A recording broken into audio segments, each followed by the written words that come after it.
Among the ancient dead ruins of the old internet that it seems few people these days remember anymore, there lies a site that started way back in 1989, around when the internet had first began, and continued to grow and grow all the way back until 2009, when it was suddenly and very unceremoniously shut down by its owner, Jeff Hunter. Old members of this site have long since speculated about the true reason why the site shut down the way it did, but it doesn't really matter in the end, as regardless of the real reason, the site was never seen again. That site was the Temple of the Screaming Electron, and today I'm here to pass down my knowledge of this incredible site to anyone who will listen, and to tell them why they should care about this lost relic, even if just a little. Abbreviated as TOTSE, or TOTSE, the site was founded on freedom of speech and freedom of information.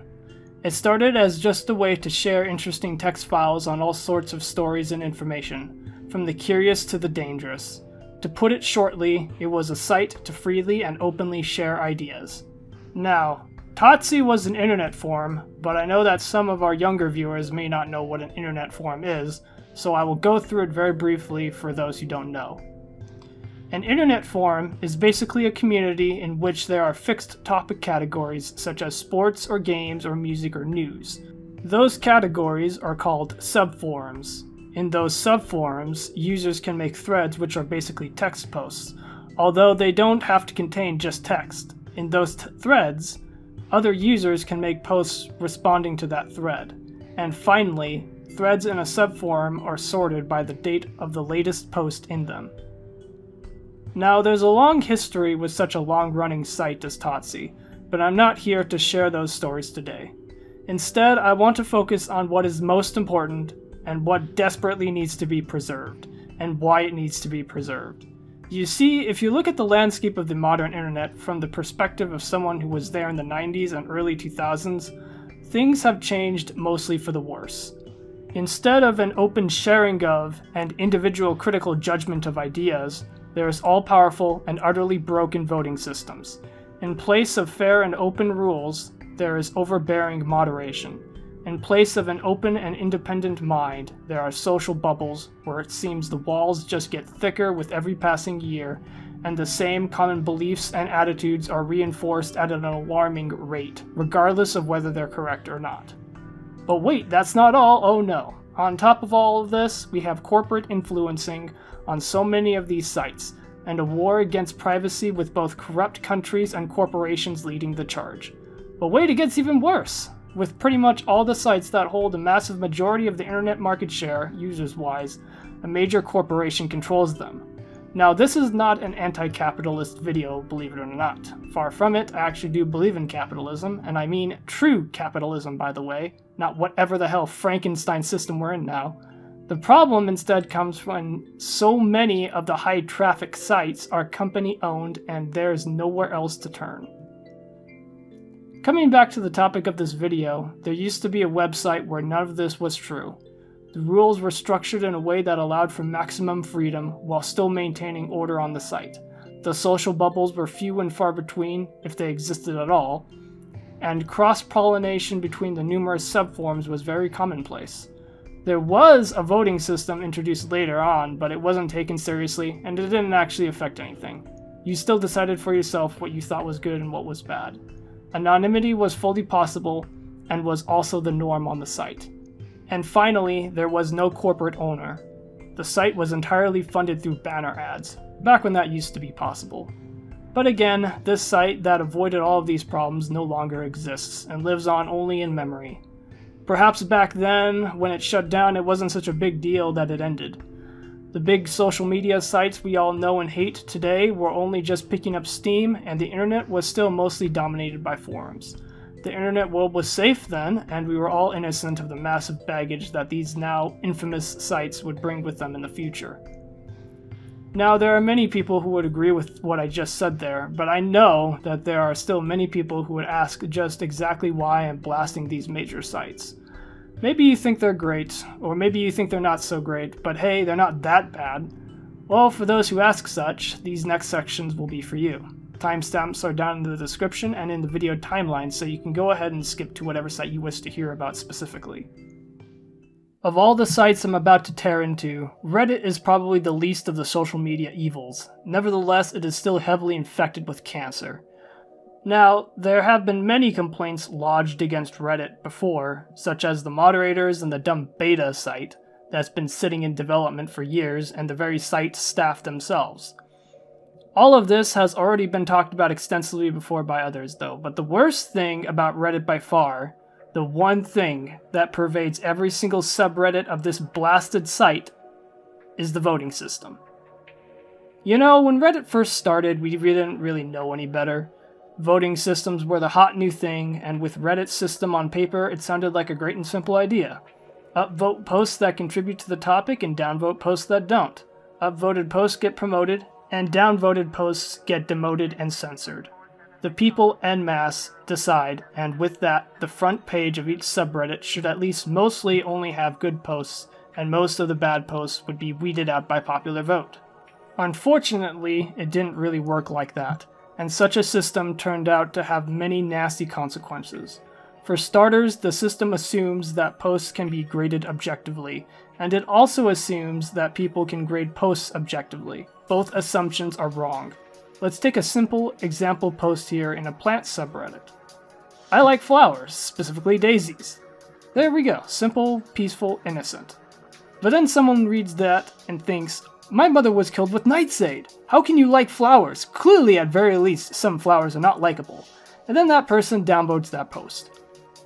After that, another person comes along, sees the score for the post, and immediately comes into this now subconsciously biased against it, because they see that score, and the very first thing that pops into their minds is, oh, this post has a non-positive score, there must clearly be something wrong with it. They then read it and downvote it too. And here's another thing. None of those two leave a reply explaining the downvote because they think that the downvote's enough for whatever reason. So now, our simple innocent statement now has a -1 score.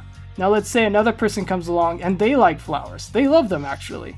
But they see that score and decide, oh, it looks like no one's upvoting this post, so it's probably already dead in the water. I'm not even gonna bother upvoting it and just move on. So now we got what was supposed to be a simple innocent statement that still got downvoted.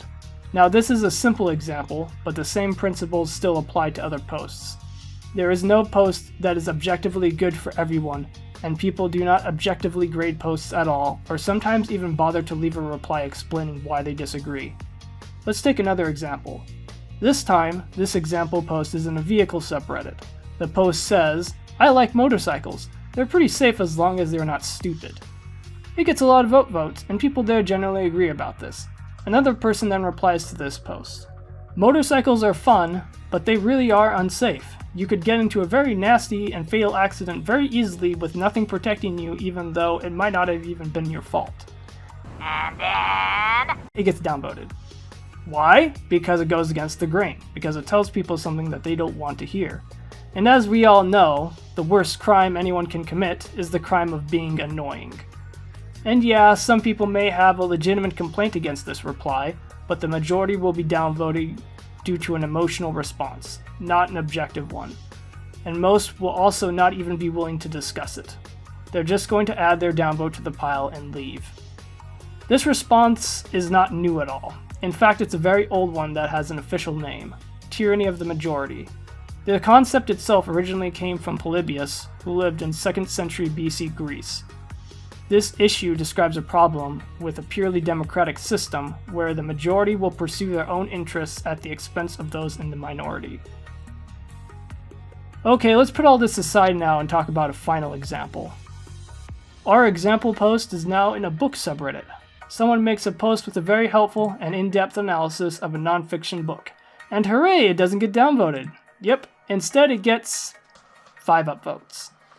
After that, someone else posts a much more shoddy review of the same book. There are even replies to the posts also saying how terrible the review is.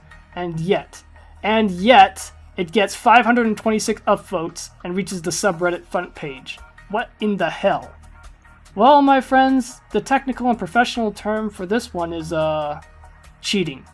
Yep, just plain old gaming the system with paid clickers and or bots. So even if the other 2 examples were nonsense, even if I was totally insane about those and didn't actually know what the hell I was talking about, It doesn't matter anyway because the system is incredibly open to abuse and it's been done many, many times. I even have serious suspicions of mods in the larger subreddits doing this too, but that's another discussion for another time. This problem also presents another problem along with it as well.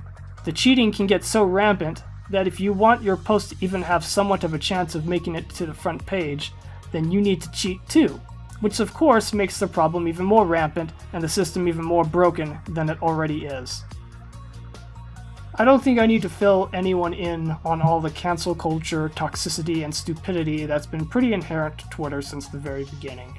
But it is important to know why exactly all this happened. I may have missed a few things, so if I have, let me know. The first and foremost problem here is that the post length is greatly restricted. When Twitter first started, no one could make an individual post that had more than 140 characters, and for roughly 11 years, that was how it worked. This is probably the most integral reason why Twitter has failed from a communications perspective as much as it has.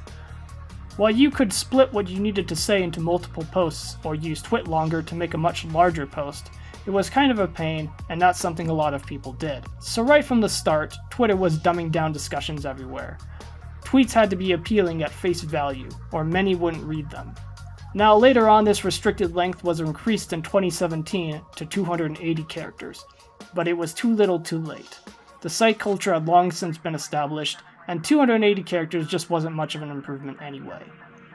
The second problem is that hashtags devolve arguments further into a single phrase. Now the harm that this caused is a little more abstract. Basically though, the hashtags further encouraged hot takes and sensationalism. Something had to be shocking enough for a hashtag to spread effectively, even if it was total nonsense. Only the most loud and easy to understand hashtags could reach incredible popularity. Now if we add all this together, we see a cycle of simplistic posts, inflammatory or shocking hashtags, and followers often agreeing with said simplistic statements. Basically the whole system encourages outrageous, easy to understand posts in order to get more attention or followers. This is why mobs form so easily on the platform. And finally, although this one isn't entirely Twitter's fault, it is a factor nonetheless. Facebook was the one who first started the push to make everyone use their real names. More on that later. And then Twitter followed that up later with the blue checkmark system to further discourage anonymity. Since everyone became comfortable with giving out their real names via Facebook, it seemed a natural progression to give all the followers you've earned and may earn in the future your real face and name, and if one de-anonymizes themselves, anything they say now is linked directly to their identity, which means that such people can be easily targeted in real life by hate mobs. After ripping Twitter a new one, it's time to move on to our third entry here, Facebook. This first thing is the cornerstone of all of Facebook's privacy concerns and where it all starts. User registration will force you to give your real name. As said in my last article on Twitter, if one de-anonymizes themselves, anything they say now is linked directly to their identity, which means that such people can be easily targeted in real life, whether for advertising, location tracking, or hate mobs. The second thing is that the Facebook app just blatantly spies on your phone. This isn't a conspiracy theory, and I will link the source for this in the description. While it is true you can set a bunch of privacy settings in the app, it's pretty unknown now just how much it actually helps. And given Facebook's absolutely atrocious record of privacy breaches, both unintentional and otherwise, it's very likely that for the most part the privacy settings are just a placebo. The third issue is that even if you set your privacy settings to completely lock everything down, any information collected by Facebook can easily be acquired by the government. Also not a conspiracy theory, and again, the source link for this will be down in the description. This obviously includes both information you gave permission to Facebook to have, and information that was harvested without your knowledge and/or permission.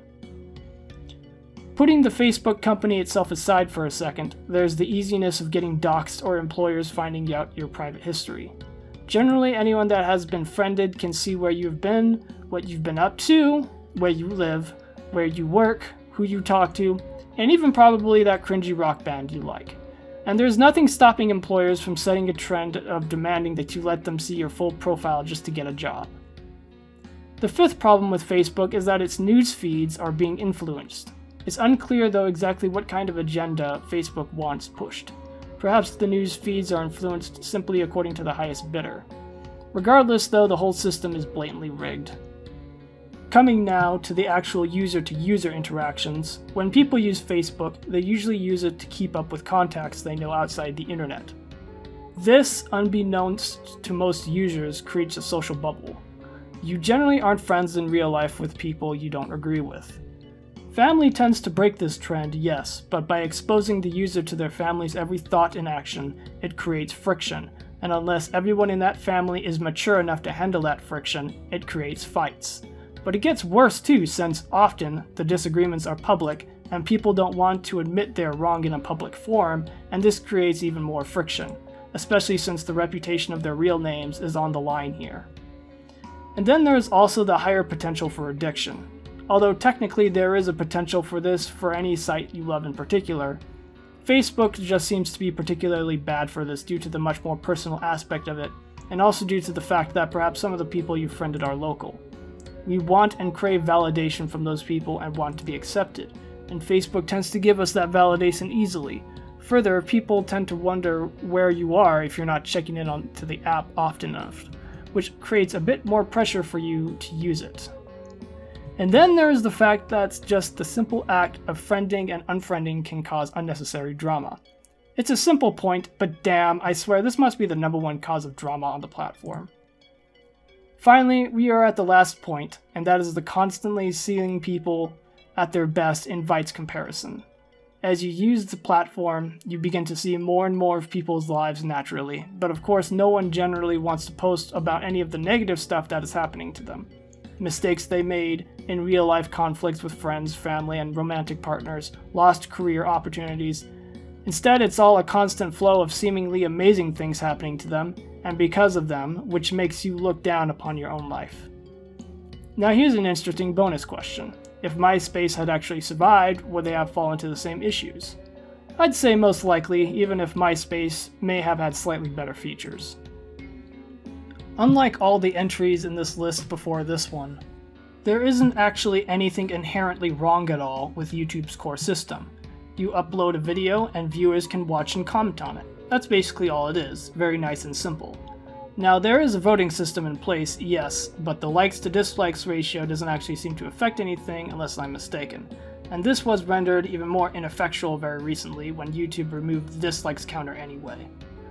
No, the problems with YouTube stem almost, if not entirely, from those who run it, turning what should have been a nice and simple video hosting and sharing site into something much more broken and frustrating for both content creators and viewers alike.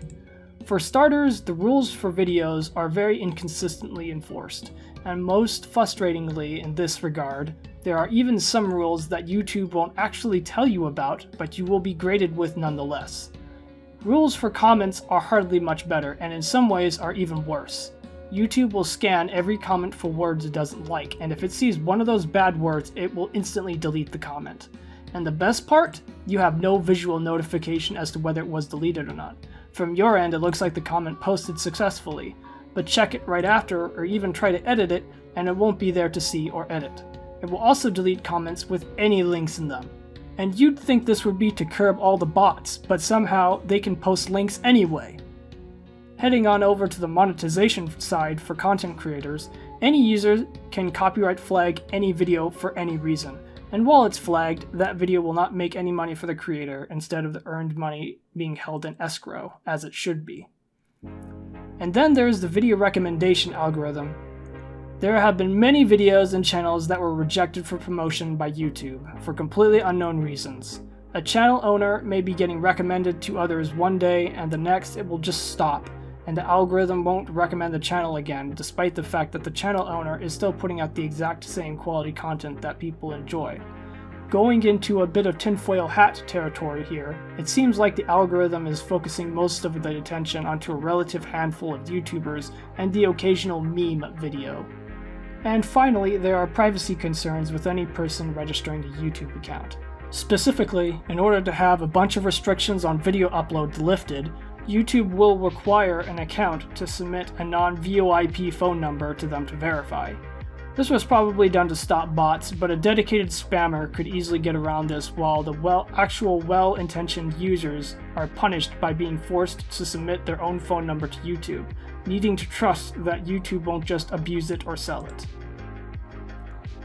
Alright, Arnox, you made your point. Social media sites are the scum of the earth and blah blah blah blah, but what can we do about it? Where else are we gonna go? Well, back when TOTSE shut down, there were splinter sites that immediately formed afterwards. Again, there's a long history with these, but I'm not really going to go into that. It would take too much time, and it isn't really all that relevant anyway. If you like, I will provide a link down in the description where anyone interested can read the full story. Instead, I will just skip ahead and say that in 2014, due to a need for a site that no one else at the time could or would make, I created my own site called Sanctuary. Like TOTSE, Sanctuary is, first and foremost, an internet forum. That format was chosen very intentionally because it is my firm and heartfelt belief that we need to go back to our internet roots and re-establish the internet forum as the general-purpose social media format without any of the modern cancerous trappings we see today, such as ridiculous character limit, overbearing rules, or voting system. The internet forum format is incredibly versatile and flexible in terms of all the kinds of sharing and communication it can support, from poll threads to Q&A threads, and all while preserving user anonymity, profile customization, post archiving, and sorting tools, and fair and open discussion. It is not absolutely and totally perfect, but it is the best format for a social media site we have without question. Alright, now I need to address some questions that will inevitably come up in regards to Sanctuary and/or me. The first question is, I noticed that you left out instant messaging platforms such as Discord when you were talking about all those social media platforms.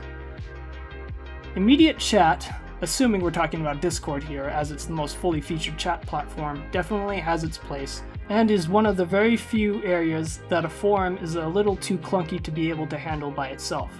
But it cannot replace forums. I don't think the two formats need to fight anyway though. As far as general discussions go, the forums are for long and/or more thought-out responses that are immediately and efficiently archived and categorized as soon as a new post is made for organization, search, and later perusal. An immediate chat platform is for, well, immediate purposes, like organizing and socializing during a game night, or discussing an issue that needs immediate attention. You don't have to refresh the page to see any new posts, obviously, and you get messages instantly, but it all comes at the cost of a few very important things as well, such as topic categorization. Searching for subjects and questions is also hackneyed at best.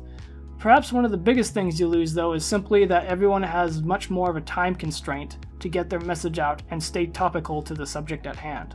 There's not a lot of room at all for longer, more thought-out responses and immediate chat. What about TikTok? TikTok is just Twitter in video form. Due to its constrained format, it inherits most of the problems from that. And that's not even discussing how the Chinese government completely controls TikTok and uses it to spy on the platform's users and censor any views it doesn't like. And that's not a conspiracy theory either. This is confirmed. Because of the redundancy though, I didn't feel a need to bring the platform up in the list.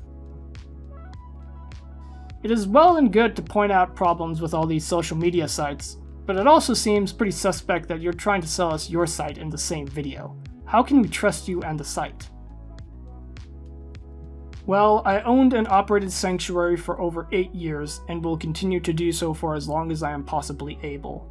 And in those 8 years, the core format has not changed, the rules have not changed after work on them was completed, and the site itself has only grown in terms of presentation, modern features, and capabilities. Sanctuary has resisted attacks in the past and is constantly backed up to ensuring that at any time, if the site hosting for any reason were to permanently go down, it would be a very simple matter to restore it somewhere else in a matter of hours or days at worst.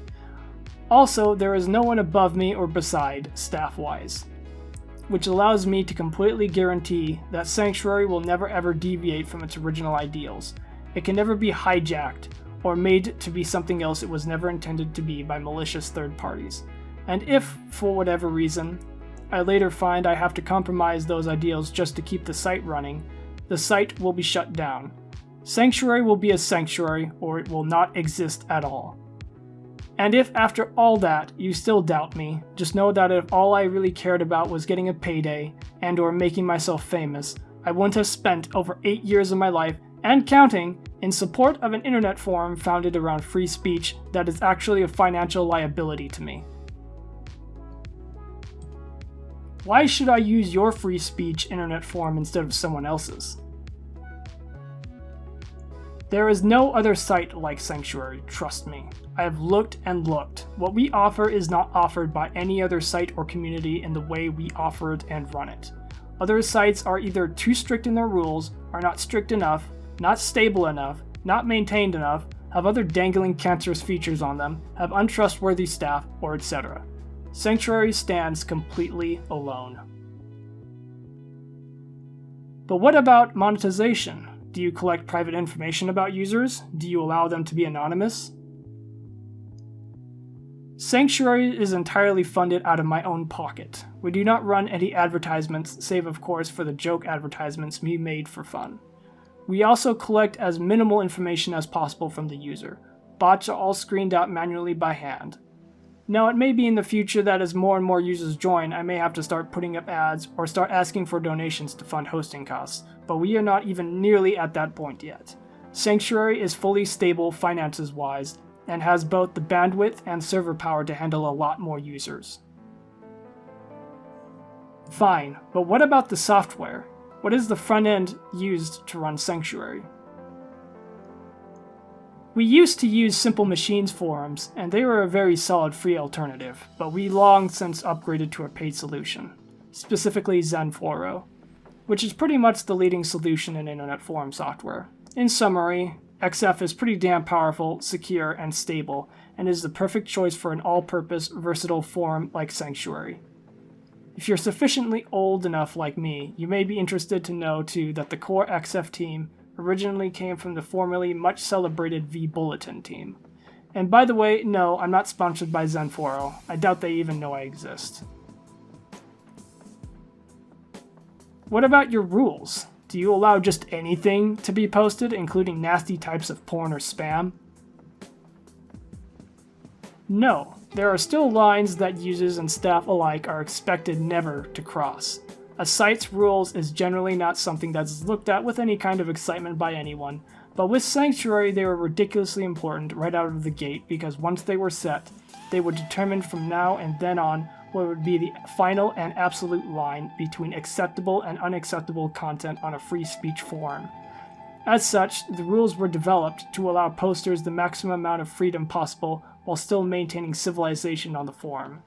We are not 4chan in Zenforo form. Well, if you restrict users' freedom to post even just a little bit, are you really the free speech forum you claim to be? The whole point of freedom of speech is to allow for as much open discourse and sharing of ideas as possible. And it's a little hard to share ideas or even basically communicate when someone is spamming nasty pictures all over the forum. Thus, there must be limits of some kind. If there isn't, then it just devolves into a zoo with monkeys flinging poo at each other. Also, to use freedom as effectively as possible requires taking responsibility, not brushing it off. This is something that is not talked about nearly as often as it should be.